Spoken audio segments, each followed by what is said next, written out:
কাছাকাছি চলে যাচ্ছে। 300 মিটার এখনো দেখা যাবে না, 250 নিচে আসা লাগবে।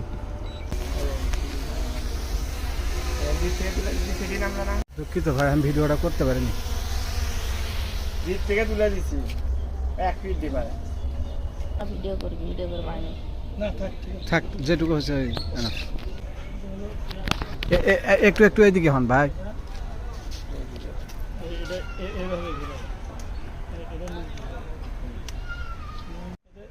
এটা হলো এদিকে, হ্যাঁ এটা হলো এইদিকে, এটা হলো নিচ দিকে, কোনো ক্যারেস মানে গরম হয়ে গেছে। গরম হবে না? সেই গরম, এটা গরম হচ্ছে ওটার কথা এটা আমাদের ইয়ে থাকলে গরম হয়, কিন্তু যখন উড়বে সাথে কোনো কিছু হবে না। ওরকে ভিডিও হয় না আপনি